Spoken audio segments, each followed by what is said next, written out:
Radio 1 FM 90.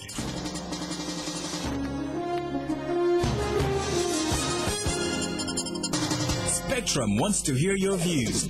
You can SMS at any time during the show. Type Spectrum, leave a space, type in your contribution and name, then send it to 7197. Your views, our interviews on Spectrum, Radio 1 FM 90.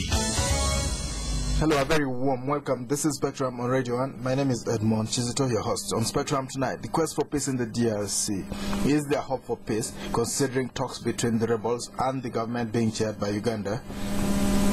Given the determination of the Ugandan government to avoid war in the Great Lakes region, the country has been hosting peace talks aimed at ending the war in neighboring the Democratic Republic of Congo between that government and the M23 rebels. On the 6th of July last year, the M23 rebels attacked and took the town of Bunagana, less than a kilometer from the border with Uganda, and some 600 DRC troops fled across the border and took refuge in Uganda. Rebels issued a statement saying they would cease their offensive only if they would cease their offenses if the government agreed to holding peace talks with them. On the 8th of July, the rebels captured Rushuru, 70 kilometers north of Goma, the capital of the North Kivu province, and by the 10th of July, they were 40 kilometers away from Goma. At this point, allegations began to emerge connecting Rwanda and Uganda to the rebels, with many wondering where they acquired their arsenal of modern weaponry and their combat skills. A leaked UN report of experts seemed to support this line, but both Kigali and Kampala distanced themselves from the rebel unit. Up to now, it's not clear who is sponsoring the rebels. Now, amid international condemnation and calls to stop the fighting, the rebels advanced further with an assault on Goma on the 19th of November, and by daybreak the next day, Goma had fallen with an exodus of defectors from the government side. Many experts on peace, security, and international affairs insist that the DRC will never stabilize until a genuine solution, bringing on board all armed groups, is arrived at. The peace talks in Kampala are a step in the right direction, but it is argued that they may not necessarily be enough. So tonight we ask, who are the M23 rebels and what is the agenda for the country? Also, can the Kampala peace talks bring about lasting peace, considering the complexity of the DRC issues? Our guests tonight, Mr. Bertrand Bisiima, spokesman of the M23 DRC rebel group. You're most welcome. Soyez le bienvenu, Monsieur Bisiima. Merci beaucoup. We're also joined by his interpreter, Mr. Robert Kanyamanza, member of the M23 rebel group. You're most welcome, Mr. Kanyamanza. Thank you.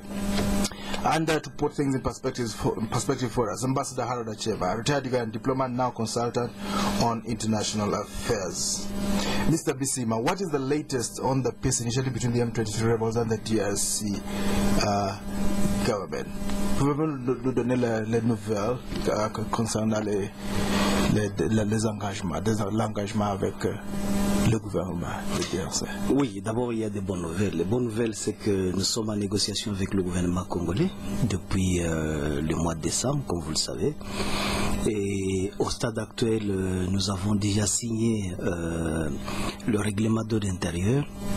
Et nous nous apprêtons également à signer un document qui résume les points à l'ordre du jour du dialogue, et pour nous permettre d'entrer dans le vif du sujet, c'est-à-dire dans les négociations proprement dites, qui vont commencer bientôt, ça je peux vous la rassurer déjà. Et des deux, nous avons également une autre bonne nouvelle, c'est que la guerre s'est arrêtée, mais ce qui est déjà une très bonne chose. Et nous pensons que le gouvernement devrait faire également la même chose pour décréter un cessez-le-feu comme celui que nous avons décrété de manière unilatérale. Et il est vrai que jusqu'au stade actuel, le gouvernement refuse de signer avec nous un cessez-le-feu de manière à rendre celui que nous avons proclamé de manière unilatérale, le rendre bilatéral pour qu'il soit beaucoup plus crédible et qu'il puisse rassurer la population congolaise et qu'il puisse faire en sorte que la guerre soit définitivement enterrée. So, if I can paraphrase what Bertrand Bisiima has just said, is that there are now good news. And the good news is that we are here in Kampala. We are in Kampala talking to the other side. We came here with the full determination to talk peace. And we have started the process of negotiating. The very first part of it is we've signed the Code of Conduct, which are the guidelines which will take us into the process. We've also agreed together with all the parties on the agenda that will follow. And I can assure you that very soon we'll start to talk about substantive issues that divide us. But also Bertrand mentioned the fact that the very big victory for the Congolese people is the fact that the war has stopped. And as you know, we first of all we withdraw from Goma, which we held for more than a week. We agreed to come here, and now the thing is we declared a unilateral ceasefire. Now, of course, we will like the government side to come on our side, come on board, agree to sign another ceasefire so that it can be a ceasefire agreed on both sides. Two sides coming to the table with open hearts. Les deux côtés, est-ce qu'on arrive à la table avec des cœurs ouverts? Oui, nous pouvons dire qu'au stade actuel, il y a des signes de bonne volonté de la part du M23, principalement, parce que vous avez le M23 avait toujours revendiqué la tenue des négociations politiques avec le gouvernement. Nous avons toujours dit que nous étions contre la guerre. La guerre nous avait été imposée par le gouvernement congolais lorsque nous avons revendiqué l'application de l'accord du 23 mars que nous avons signé avec le gouvernement congolais. Celui-ci a choisi de nous faire la guerre. Nous avons pris les armes pour les défendre. Nous n'avons jamais pris les armes pour faire la guerre à la République. Et lorsque nous avons pris la ville de Goma, on nous avait rassuré que si nous nous retirons de la ville de Goma, les négociations allaient commencer. Nous avons fait ce sacrifice, nous nous sommes retirés de la ville de Goma, les négociations ont commencé, donc je peux dire que les choses évoluent très bien et que nous avons fait preuve de bonne foi.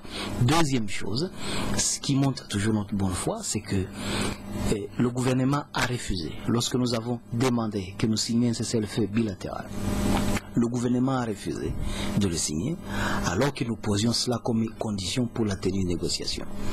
Le gouvernement a refusé et il y a eu crainte que les négociations capotent. Alors nous avons décidé de décréter notre propre cessez-le-feu et de faire en sorte que le gouvernement puisse nous rejoindre le moment où il voudra nous rejoindre à le signer. Donc, c'est notre sacrifice que nous avons fait, bien que nous avons cru que nous ne pouvons pas négocier avec le gouvernement si nous ne signons pas un accord de cessez-le-feu. Et nous continuons à penser que le gouvernement est de bonne foi, parce qu'il est encore avec nous sur la table des négociations. Et malgré qu'il y a dans sa communication des choses sur lesquelles nous ne sommes pas d'accord, parce qu'il continue, son porte-parole continue à nous traiter de terroristes, et nous lui disons, écoutez, si nous sommes des terroristes, alors vous devez quitter la table des négociations, parce qu'on ne négocie pas avec les terroristes. Et nous sommes là comme partenaires de paix, et vous devez assumer les actes que vous prenez à Kampala.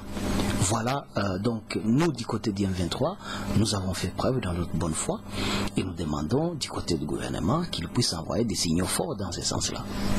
Okay, so your question was about goodwill in these talks, and I will paraphrase what Bertrand has just said, is that yes, of course, there are some good faith, but most of it is actually on our side, the M23 movement.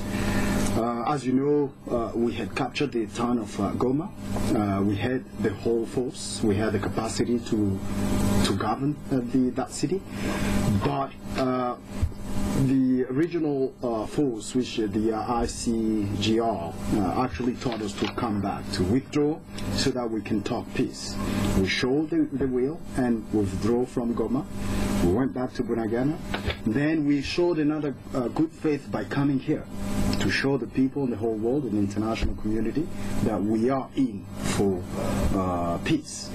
But then a third one, as I said before, is the declaration of ceasefire. You know, one of our conditions here was first to bring the government to agree to signing the ceasefire. They categorically refused. And then we said instead of blocking the processes, we would accept to agree to a ceasefire on our side, a unilateral one, so that the processes can go on. Although they refused, we can't say that they don't have will. They have some will because they are still here. But as of now, they haven't signed the ceasefire. We are pressing them to do so.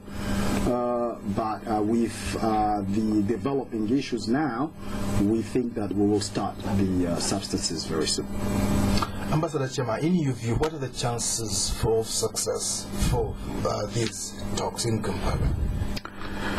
Well, let me first of all thank our brothers here from the DRC, from the M23 movement, for the goodwill they have indeed shown. They have declared a unilateral ceasefire, and they have accepted to come here to sit at the round table to have talks with the government of DRC, with which they were engaged in open hostilities. And I'm also glad that hostilities have ceased for now. So I think these are good indicators. And obviously, against the background of what has happened over the years, these are not going to be easy negotiations. But I'm optimistic. I think if there's goodwill on both sides, there is always a way. There's a saying that if there's a will, there's a way. Congo is a very important neighbor of Uganda. Congo is a very important country for Africa. Congo and Uganda are actually right in the heart of Africa. And in terms of potential, Congo is one of the richest countries in Africa. So Congo is really like a sleeping giant. And when that giant wakes up and roars, I think Africa will listen. The world will listen. So my hope is that these talks will succeed. Remember the talks between SPLM and Khartoum in Kenya and Naivasha.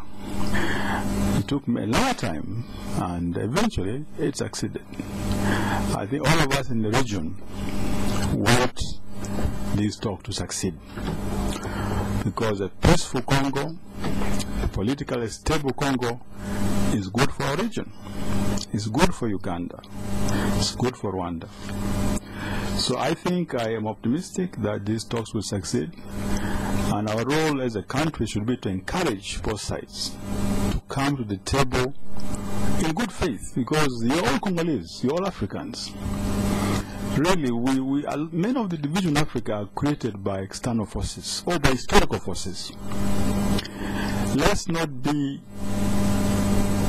let's not allow ourselves to be slaves to either history or external forces which want to divide Africa. You know, we're all committed to African unity. So I want to appeal to our brothers here. They have already indicated, they have already said that they have the goodwill. They have declared a unilateral ceasefire. I hope the government of Congo will reciprocate and also declare a ceasefire. This will provide a very good environment to make progress in the talks. All right, well, this is Spectrum on Radio 1 tonight. The quest for peace in the DRC. Is there hope for peace, considering talks between the rebels and the government being chaired by Uganda? Our guest tonight, Mr. Bertrand Bisiima, spokesman of the M23 rebel group, accompanied by Mr. Robert Kanyamanza, member of M23, doing his translations, and Ambassador Acemah, retired Ugandan diplomat, now consultant on international affairs. He was in the diplomatic service for around about 30 years. You will be able to call in and contribute to this discussion at some stage. Mr. Bisiima, why did the M23 decide to take up arms? Pourquoi est-ce que le M23 a décidé à engager le gouvernement dans cette guerre? Nous avons signé l'accord du 23 mars 2009 avec le gouvernement congolais, comme vous le savez, après nous être battus pendant plus ou moins 5 ans. Et ce que nous revendiquions à l'époque, c'était la sécurité pour nos populations à l'est du pays qui étaient en train de souffrir à cause de la présence sur notre sol des FDLR, les Forces démocratiques pour la libération du Rwanda. Vous le savez, ce sont des génocidaires qui avaient perpétré après le génocide au Rwanda en 1994, vous le savez, et qui ont fui dans notre pays. Et il y a également les LRA, Lord Resistance Army, des Joseph Kony, qui sont en train de tuer nos populations à l'est du pays. Il y avait également les FNL, et au-delà de ça, il y avait des problèmes de réconciliation nationale qui s'est posé au Congo, où certaines communautés se trouvaient être à la merci des autres et qui n'étaient pas considérés comme des citoyens à part entière du Congo. Vous savez aussi que nous avons des réfugiés congolais qui vivent à l'extérieur du pays. Vous en avez ici en Ouganda qui sont là. Il y en a ceux qui sont au Rwanda, il y a ceux qui sont en Tanzanie, un peu partout ailleurs au Burundi. Nous avons demandé que le gouvernement puisse ramener ces gens-là. Le gouvernement a signé avec nous un accord le 23 mars pour résoudre toutes ces questions. Et nous avons réalisé que 3 ans après, ces questions n'étaient pas résolues. Alors, nous avons demandé au gouvernement congolais de faire les comptes, de voir ce qui a été fait et ce qui n'a pas été fait. Pour nous, nous avons constaté que rien n'avait été fait, à part l'amnistie qui avait été accordée aux membres des groupes armés de l'époque. Et le gouvernement, au lieu de nous répondre et d'accepter qu'on fasse l'évaluation de l'accord du 23 mars, le gouvernement a choisi de manière délibérée à nous faire la guerre. C'est pas le M23. It's not the M23 that chose war. It is the DRC government. C'est pas le M23 qui a choisi de faire la guerre, le gouvernement. C'est le gouvernement qui a choisi de nous faire la guerre. Nous avons usé des mêmes moyens que le gouvernement pour nous défendre. Ça signifie que nous étions obligés de prendre les armes pour nous défendre contre le pouvoir de Kinshasa. Et depuis que nous avons commencé à nous défendre, nous avons toujours dit que la guerre n'était pas le moyen le plus approprié pour résoudre le problème au Congo. Que c'est le dialogue qui devait résoudre le problème. Le gouvernement ne nous avait jamais écoutés. Et Dieu merci parce que la réalité militaire, le rapport des forces nous a donné raison et a fait que nous puissions prendre l'avantage sur le gouvernement, malgré que nous avons pris des localités, malgré que nous avons pris la ville de Goma. Nous avons toujours demandé au gouvernement de venir sur la table des négociations et de discuter pour qu'on termine le problème. Et Dieu merci parce qu'aujourd'hui nous sommes sur la table des négociations. C'est ainsi que nous avons dit au gouvernement, nous ne voulons plus que tu reviennes pour nous faire la guerre. Nous voulons signer un accord de cessez-le-feu qui va mettre définitivement fin à l'option militaire pour résoudre le problème de chez nous. Parce que notre peuple est en train de mourir, il est en train de souffrir à cause de cette guerre. Et malheureusement, comme je vous ai dit, le gouvernement a refusé le cessez-le-feu et que donc, mais nous pensons qu'il va faire preuve de sa bonne volonté pour ne pas irriter la tension qu'il y a aujourd'hui sur la ligne de front. Parce que ce que je peux vous dire, c'est que le gouvernement a acheminé sur la ligne de front des FDLR, les Forces démocratiques pour la libération du Rwanda. Il a amené des Maïmaï, qui sont des groupes, c'est une nébuleuse des groupes armés au Congo. Et il a amené également d'autres forces de son armée pour venir faire encore une fois la guerre au M23. C'est ainsi que nous l'avons dit au gouvernement. Signons un accord de cessez-le-feu pour permettre de créer une zone tampon qui va séparer nos forces et que dans cette zone tampon, il y aura une force neutre qui va venir s'installer là-bas de manière à éviter toute possibilité de confrontation des troupes. Le gouvernement a refusé. Donc aujourd'hui, la réalité sur la ligne de front, c'est qu'il suffit d'une petite étincelle pour que la guerre reprenne. Donc, mais nous sommes en train de gérer cette situation de manière avant qu'il n'y ait des incidents sur la ligne de front, qu'on aboutisse déjà vite là à un accord qui peut nous permettre de résoudre vite le problème et de désamorcer cette tension qui est sur la ligne de front. Voilà la réalité. Good, so we'll paraphrase, I will talk in brief about what Bertrand has explained to your listeners about the reason why we had to take arms and rebel against the government of Congo. Well, the main reasons was the accord of the March 23rd Accord, which was not respected by the government side. That accord was signed in 2009 and was about bringing security to our people. You know, at that time we had done the same thing, raising against the government because there were issues of security. Security was created by the FDLR, the forces coming from Rwanda. There's also rebels from Uganda, the LRA. There's also FNL from Uganda. All these groups are in the Congo, killing our people, raping our sisters and mothers, and causing havoc. That was one of the main reasons we had taken arms in that time. But now we had signed this accord, agreed to the government that it will be implemented in a short period of time, but unfortunately nothing was done. Not even 1/3 of that accord was implemented. And that is one of the reasons we are now raising against the government again this time. But apart from that, there are also some other issues remaining. There are issues of bad governance. There's issues of development. You know, people are living in sheer poverty. There's no water, no running water, no hospitals, no roads. In a country like Congo, we think that that's unacceptable. And as you know, we had advanced, taken Goma, the city of Goma, and we had power to go even further. But because we are driven by the power of peace, we want peace. We've always asked the government to talk, not fight. We are in for dialogue. We did not want war. This war was actually imposed to us by the government. Since the time that we started in July, we had asked the government, let's sit down and talk to see how we're going to implement these March 29th, 2009's accord. Never even once they accepted. They actually treated us of a bunch of hooligans, a small group of people trying to cause havoc. Even though we insisted, they refused, so we advanced. And every time we had to make a leap, we had reminded the government that we want to talk, we don't want war. The government refused. It's only when we took Goma that they understood that we are serious. That's when the regional body here requested that we withdraw, and we come here to Kampala to talk peace, and we agreed. And as you know, again, we've signed a ceasefire. It's a unilateral ceasefire on our side, showing that goodwill again, that the rebel movement is in for peace. We don't want war.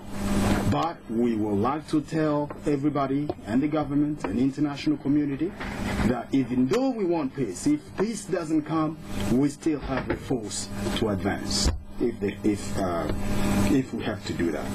And he spoke about national reconciliation with Congolese refugees. What are the issues there about national reconciliation?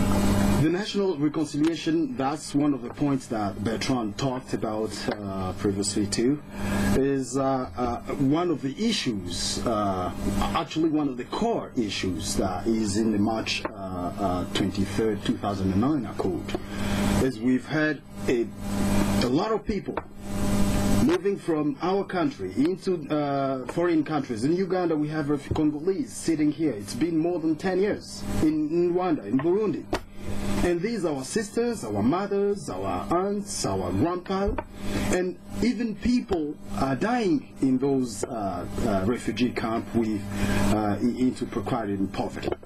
So we are asking that the government put in place mechanism so that those people can return, can be reintegrated in the society, and make sure that they live in peace. I think that only can be a reason why people raise up and take arms against the government. Well, of course, we know in Rwanda, Juvenal Habyarimana, the former president of Rwanda, kept saying that Rwanda is like a bottle full of water. You can't take refugees in, which now we know it was not very accurate. Eventually, the rebels invaded from Uganda and took over power in Rwanda. Do you see that as a possible scenario? Absolutely. As you know, it's like history is repeating itself. It's the same situation.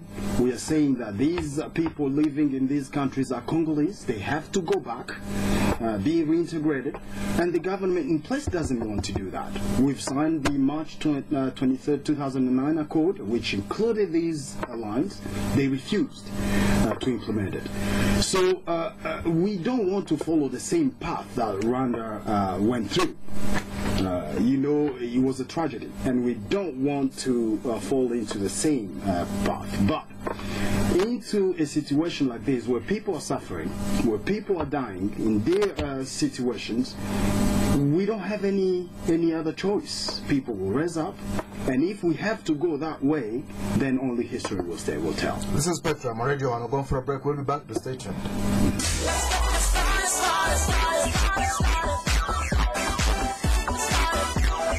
Discover the new invigorating taste of Red's Vodka Lemon. Red's Vodka Lemon. Reinvent the night. Not for sale to persons under 18. Uganda Communications Commission is currently conducting nationwide mandatory SIM card registration. Register your SIM card in a few easy steps. Visit your telecom operator's customer care center or any other designated registration center and provide your phone number, a copy of a valid ID or any other valid ID with accompanying photographs such as a passport, driver's permit, voter's card, or a letter from your LC. Information on your physical address or residence will also be required. SIM card registration protects mobile phone users from incidences of fraud, incitement, terrorism, and hate messages, among others. Please note that SIM card registration is mandatory, and those who fail to register risk having their SIM cards deactivated. The registration deadline is 1st March 2013. All information shall remain confidential. Let's make communication safe. Register your SIM card today. Spectrum on Radio 1 FM 90. Welcome back on Spectrum tonight. The quest for peace in the DRC. Is there hope for peace considering talks between the rebels and the government chaired by Uganda? Our guest tonight, Mr. Bertrand Bisiima, spokesman of the M23 DRC rebel group. Mr. Robert Kenyamanza, member of the M23, doing the translations tonight. And Ambassador Harold Acemah, retired Ugandan diplomat, now a consultant on international affairs. You will be able to call in and contribute to this talk tonight before we leave. Ambassador Acemah, the old accord was not respected in March 23, 2009. What chances do we have that this one will be respected? Well, we have to hope that all the parties have learned lessons from history. What our colleagues have just said is fairly common in Africa. There's a tendency in Africa for people in governing power to practice the winner takes all type of strategy. What our brothers have said, peace, dialogue, give and take. This is what negotiation is all about. Compromise. You see, any country, however small, however, especially big countries, like a big country like Congo, there must be a willingness to compromise on issues. Obviously, war must always be a last resort. But in a civil war, a war among brothers, everybody's a loser. You know, there is no winner. You see, when you have a war, factions fighting within a country, when it ends, you know, everybody loses. You know, and normally it is the ordinary people, what we call the wananchi, who are the biggest losers. And often the conflict, the disagreement is among the elite, the political elite. You know, I'm one of them. You know, we're a minority. You see, we often blow our differences to such a level that we close our minds. We don't want. Political elites, the ones who eat sausages in exile, air-conditioned apartments, while the rebels live out in the Exactly. The people Bertrand is talking about, people who are refugees, who have been living in camps for years. Yes. You know, they don't, most of them don't know what the fight is all about. Of course, over resources, over power. But a lasting solution from the crisis in Congo and elsewhere in Africa must be political. It's not military. See, the problems are fundamental political problems, from what they've told us. Just like I was here. The problems are fundamentally political. So the solution must be political. And I'm glad they have agreed to sit down. They have agreed on an agenda. They have agreed on rules of procedure. And if there is genuine willingness to find a solution, I think it is possible to find a lasting political solution which should be supported by the African Union, by the United Nations. You see, the UN has got the largest peacekeeping force in Congo. Yes. It's got billions everywhere. That money could have been better used to develop the broken infrastructure of Congo. To rehabilitate. People have been living for years like animals in a very rich country in the 21st century. It's unacceptable. So I really hope that this process will yield success. I mentioned the process for the Sudan. I think it was more protracted, more difficult than even this one. Yes. It ended up with an agreement which was signed, which was implemented. Of course, there are still challenges. But overall, I think there have been positive gains. Well, the country ended up being split. Do you see that yes, being split? Is that a good thing? No, it's not. I don't think so. You see, we're committed to African Union. You see, we're committed to African unity. So we're splitting. We should be raising those brothers. You know, we should be building bigger political entities in Africa. Right. You see, now African country is too big. You know, China, one country, has a bigger population than the whole of Africa. India too. 1.3 billion. Yes. India almost a billion now. Yes, it's the Russian Federation in size is like Africa. Straddling two continents, Asia and Europe. Absolutely. Canada is a huge in terms of landmass. So nobody should tell us that Africa is too big. It's not true. Right. And the division of Africa were made by Europeans in the Berlin Conference. Yes. So these countries we call in Africa, whether it's Uganda, Congo, Kenya, Tanzania, they're very small. These are creations of European powers. Right. We don't have to treat them as if they are God-given and they should be untouchable. You know, but what we did first and foremost is peace. You see, we can discuss more fundamental issues, the substantive issues. What is peace? I really hope that this peace can be achieved, and then Congo can focus on more substantive issues, economic, social development. And of course, economically, Africa is much smaller than its size looks like. You're talking about it being too small already, not that big already. We contribute only about between 2 and 3% of the world's. No, but you see, that is because of the lack of. It's a function of the instability in Africa. It's a function of exploitation.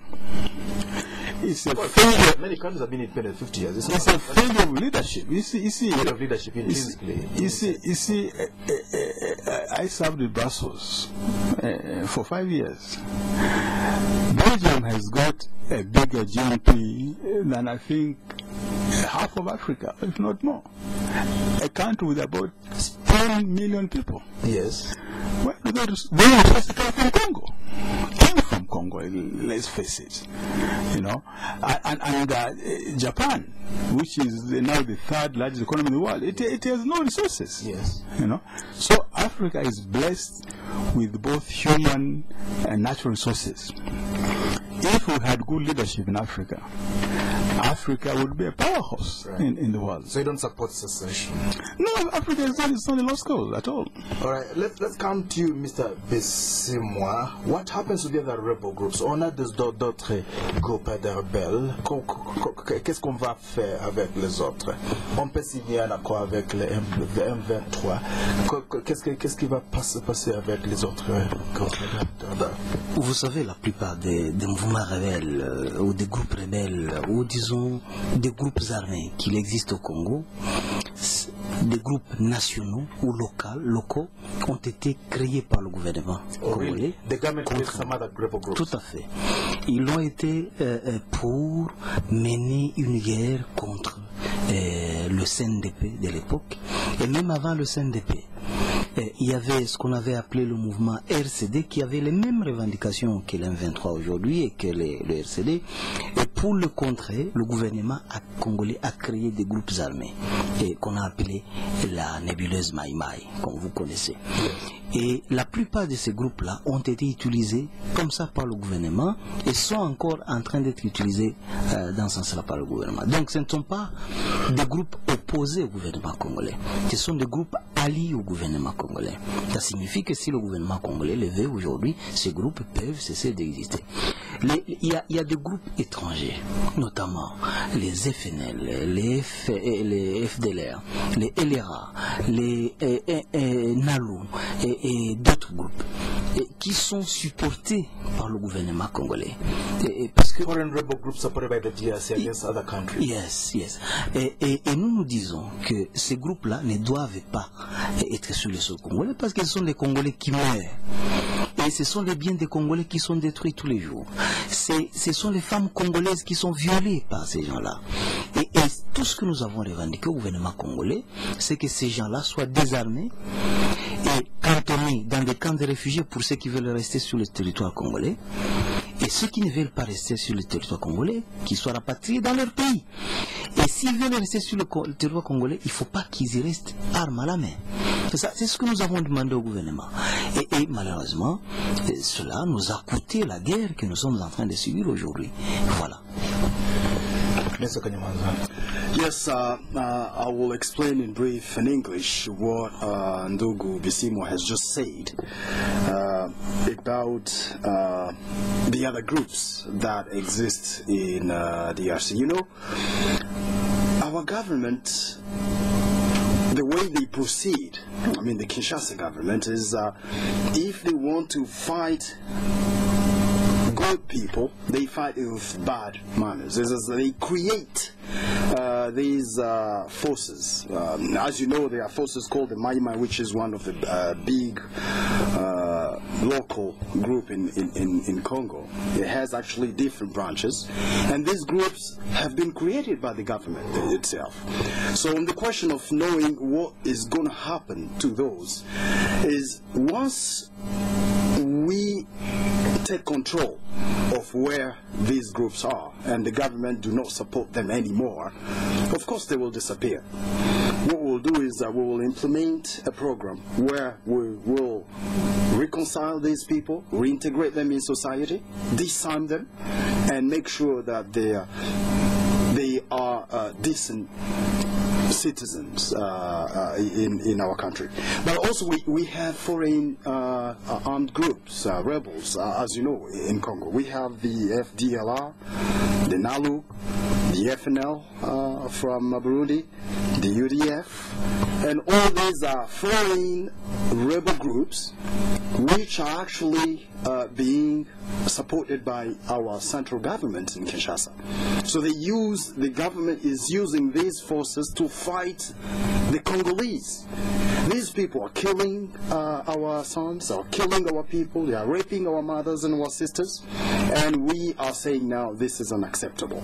When we come there, when we have control of the situation, we will disarm these people, we will implement a program where they will be disarmed. Some of them who want to return to their country will be returned, and some who don't want to return and want to stay in our country as refugees, they will stay, but then they have to be controlled. Not armed, controlled, stayed as refugees, and we have to know what they are doing and how they are being protected. That's our point about these rebel groups in Congo. All right, and maybe before we hear from the listeners, when can we expect a final settlement? Can we expect a settlement? Oui, l'accord, nous l'espérons, qui pourrait être signé. Après un mois ou des semaines. Nous espérons qu'il peut même être signé demain ou après-demain. Pourquoi? Parce que il suffit que nous ayons la bonne volonté, nous et le gouvernement, dans moins de 24 heures, ou 48 heures, ou 72 heures, nous pouvons signer un accord. Et le plus important... 72 heures, c'est pas possible. 72 heures, c'est pas possible, ça. Tout est possible lorsque la volonté y est. Et c'est ce que il y a la bonne volonté à tous les côtés. Tout à fait. Qu'il y ait de la bonne volonté de part et d'autre, du côté gouvernement comme de notre côté. Mais moi déjà, je vous garantis que nous sommes de bonne volonté. Le gouvernement va céder. Ils vont accepter votre demande. Eh bien, nous sommes en train de négocier sur la table des négociations maintenant. Et nous pensons que le gouvernement va nous faciliter la tâche parce que nous avons posé des problèmes qui sont connus des Congolais. Vous savez que nous n'avons rien inventé parce que le président Kabila lui-même, en acceptant de convoquer un dialogue national, a confirmé par là qu'il existe des problèmes nationaux et que donc ils doivent être résolus. Nous avons demandé à la médiation et au gouvernement congolais que nous puissions associer à cette table de négociation l'opposition politique, la société civile, la diaspora congolaise, de manière à pouvoir cerner tous les problèmes congolais et à y trouver les remèdes qu'il faut. Malheureusement, cela nous a été interdit. Malheureusement, cette question n'a pas été acceptée. Mais quelques jours après, le président Kabila a dit qu'il allait organiser un dialogue national. Parce que le problème que nous avons posé, ce sont des problèmes qui sont vrais, qui sont réels. Et il a reconnu cela. Donc, nous disons que si tout le monde reconnaît qu'il y a des problèmes au Congo et qu'il faut résoudre, nous pouvons, nous tous, nous y pencher. Dans moins de 2-3 jours, nous pouvons aboutir à mettre sur pied des mécanismes pour résoudre. Moins de mois. Nous pouvons, moins d'un mois, moins d'une semaine, tout est possible. Il suffit que la volonté y soit. Et nous pouvons arriver à un accord global dans un temps record. Yes, on the question of knowing when we can get to an agreement, the answer Bertrand gave to that is yes, there can be an agreement anytime from now. That agreement can be signed in 1, in 2, or in 3 days. The fact is, if there is goodwill, if the people who are sitting down and talking about this peace process have the will, like we've shown our will, then anything can be done in, I will say, even in less than a week. Bertrand mentioned in 72 hours. Even 1 month we can do. It's been almost a month now. Even tomorrow, after tomorrow, if we sit down, if there's a goodwill, it could happen. Then it can happen. But also, the fact that, I don't know if you know what is happening in national politics in Congo right now, the current president Kabila has called for a national dialogue with the opposition in Kinshasa. You think it's a result of this? Well, it is, but it's also showing that there are problems in Congo. And they know here where we are seated at Munyonyo, those guys there, they know there are problems in Congo. So if they recognize that there are problems, most of those problems are the ones that we are raising right here, then if they want, we can find a solution right away. And that's what we want. We want solutions. We don't want war. They've imposed war on us, but we've always asked for peaceful talks. And we hope that soon they will realize that, and then soon we'll be able to sign an agreement. This is Bertrand on Radio 1 tonight. The quest for peace in the DRC. Is there hope for peace? Considering the talks between the rebels and the government, chaired by Uganda in Munyonyo, you can call in now on number 0414 348 111, 031 226 0390, 031 226 1390. When you call in, please tell us who you are, your name, and where you are calling from. Spectrum, hello. Also, switch off your radio and then talk to us. Spectrum, hello. Good evening, your name? Yes, sir.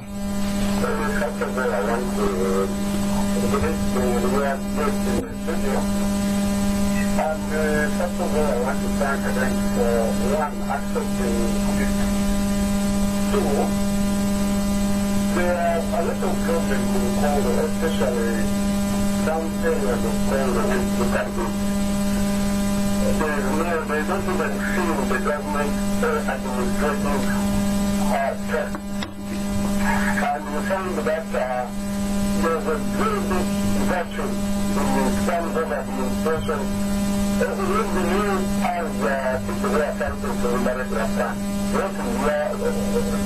solution to that problem. That's why now you see most of the rebels who are just back in Uganda and the people in Uganda are hiding there. And we are some of the issues that we must put on the table. Okay, Spectrum, hello? Hello? Yes? Yes, Mr. Messenger. Thank you for hosting those members. Now, I would like to ask those people representing the Korea side.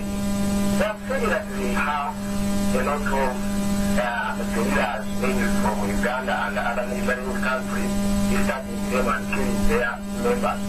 Now, instead of turning their gun towards the government, why did they collide with the government and they fight with guerrillas? Because those guerrillas also have Uganda. It has ever been used in Uganda, whereby Captain Mukula organized the Arab groups and fought the other areas in Uganda. Then another issue, they are trying to hide out a very serious case. Because for me, when I hear what they are trying to say, they try to make it a dialogue. I feel that they have desire to dissect the Congo so that it develops another country within Africa. Because it has been the dream. The Djibouti was cut off from Ethiopia, Southern Sudan is now existing, and others. So, I'm seeing them trying to forward that issue. Thank you very much. All right, we'll get the response to that. Dr. Malo? Well, perhaps let's get back to the... Let's take one call and then get back to this. Spectrum, hello. Yes? Yes, your name? My name is James Kasher. Yes, Mr. Kasher. Sincerely speaking, I think Israel have a serious hope. You know, one of the challenges in Africa that is bringing that destructive virtue is arrogance. Because really, if you look at these rebels, what they are presenting, the Kinshasa government actually, the entire country, looks to me like a failing state. Because if people study the political science, one of the characteristics of a failing state is failure to handle the internal civil tactics. Massacres going on in eastern Congo. Mr. Moderator. Yes. The geopolitical of the eastern Congo is as same as that. We lost you there, Mr. Kasher. Let's get back. Let's take one caller. Spectrum, hello? Yeah, my name is Alex. Alex, yes? I would like to know what the UN is going to do to Kagame, who is the godfather of war in the DRC. Thank you. All right, let's get straight back. Ambassador Harold Acemah, give us your own perspectives there. Well, let me thank all the callers for their comments and questions. Obviously, the more detailed question will be answered by our brothers from the DRC. The last caller mentioned something which is, of course, what the UN group of experts report had alleged. I've seen that report. Obviously, they have stuck, of course, the government of Rwanda sent a surrounding rebuttal to deny the allegations that Rwanda is either supporting the M23 or that the M23 is a creation of Rwanda. I really don't know what the truth of the matter is. Our brothers here will be able to tell us. But obviously here they are negotiating with the government of DRC, which recognize them as a legitimate force within the Congo. But I think the report of the group of experts, in a way, provided an excuse, a pretext for a number of Western countries to condemn Rwanda for some historical events, especially, remember that incident in Kisangani. Yes. Of course, for a long time, Rwanda and Uganda enjoyed very relations with the West. In fact, Rwanda and Uganda and Ethiopia and Eritrea, these were the darlings of the West. New breed of African. Eritrea was the first to fall out with them. And now Uganda and Rwanda are not exactly in the good books. I guess only Ethiopia which is still in the good books. So I get the feeling that this report, whatever is true, whatever the truth of the matter, has become a convenient pretext to mismatch the names of the absolutely to treat Rwanda. And also the people, I think they overreacted to it. They should have, I think, not overreacted to the report. All right. Now time is coming. Ambassador, Mr. Bertrand, you can give us some of your responses. Oui, il faut d'abord dire que le mouvement du 23 mars n'est pas une création du Rwanda. Nous avons dit comment nous avons été créés. Nous avons été créés à cause de l'incapacité du gouvernement congolais à résoudre le problème du Congo. Et les problèmes que nous posons, ce sont des problèmes congolais qui n'ont rien à voir avec le Rwanda.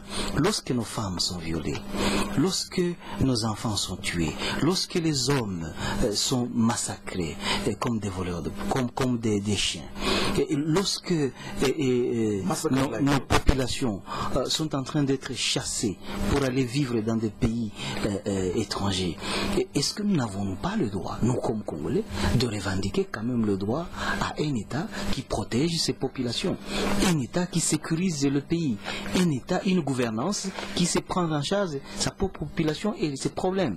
N'avons-nous pas le droit de revendiquer cela? Quand nous les revendiquons, on dit que nous parlons pour le Rwandais. Qu'est-ce que le Rwandais ou le Rwanda a à voir avec les problèmes des Congolais? Lorsque nous les revendiquons, nous revendiquons des problèmes du Congo. Et je vais vous dire qu'il s'agit là de la campagne de Kinshasa contre l'M23 pour essayer de diaboliser notre mouvement et inhiber les vraies causes du conflit. Kinshasa ne veut pas que le monde entier sache qu'il y a des problèmes au Congo. Kinshasa ne le veut pas. Alors que lorsqu'ils des étrangers viennent au Congo, ils constatent réellement que le Congo ce n'est pas un État. Il n'existe pas d'État au Congo. Vous voyez, au Congo, vous ne pouvez pas vous promener au-delà de 17 heures. Ici à Kampala, moi je me promène la nuit, je me promène à 1h du matin, je suis en sécurité ici et j'envie votre pays. Je dis, pourquoi nous aussi au Congo nous ne pouvons pas vivre comme ça? Et lorsque nous revendiquons cela, on dit que nous parlons pour le Rwanda, nous parlons pour le peuple congolais. Yes, yes. Bertrand has mentioned one important thing about Rwanda. Well, first of all, Rwanda is not an enemy of Congo. Even Uganda is not an enemy of Congo. If people have taken arms in the Congo, it has nothing to see with Rwanda. No issues happening in Congo right now has any roots in Rwanda. Nothing at all. We have no support. We have no assistance from Rwanda.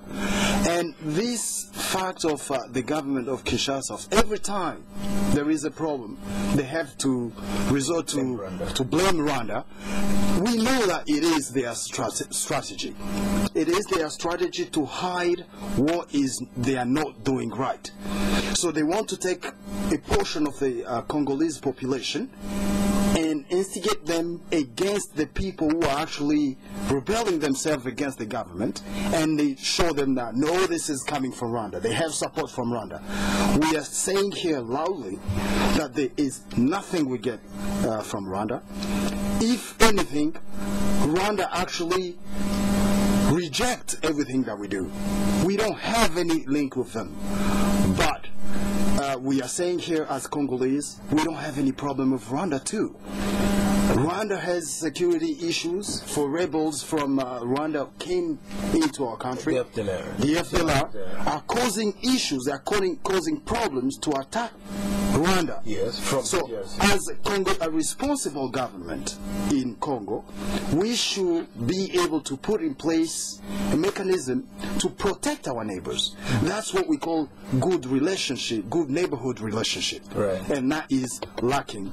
We don't have any relationship with Rwanda. We have no support from Rwanda, and we know that it is their policy, their strategy to hide what they have failed. It's a failed state, and that's their way of explaining the problems. And maybe finally and very briefly, is there a peace dividend for Uganda? Est-ce qu'il y a une possibilité que les discussions que vous avez ici, on peut déménager des rebelles, des EDF, des LRA qui ont dans votre pays? Oui, tout à fait. Nous allons justement aboutir à des mécanismes pour pouvoir évacuer de notre pays ces bandits, ces génocidaires, ces criminels. Nous devons arriver à cela pour sécuriser nos populations. Et c'est ce que nous sommes en train de négocier sur la table maintenant avec le gouvernement congolais. He says, sorry, that yes, there will be a way. Once we are in control of things there will be we will find a way to neutralize those forces, disarm them, organize them, either send them back to their country or organize them as non-armed refugees in Congo. We have to go. Thank you very much, dear guests. Just to add one thing. Our time is up. Okay. Surely there is a dividend for Uganda. It's a peaceful, stable Congo. It's a huge market for Uganda. All right, we have to go. Thank you very much, Mr. Bertrand Bisiima, spokesman for the M23 DRC Rebel Group. Merci beaucoup. Merci. Thank you. Ambassador Harold Acemah, Ugandan Diplomat, now consultant international affairs. Thank you for coming to Spectrum. And Mr. Robert Kanyamanza, member of the M23 Rebels. Thank you for starting in. Thank you for tuning in. I've been your host, Edmond. This is the Spectrum. We'll be back tomorrow. Up next is the news in English. So stay tuned to Radio 1. My greatest music hit of all time? The first time I heard the electric guitar.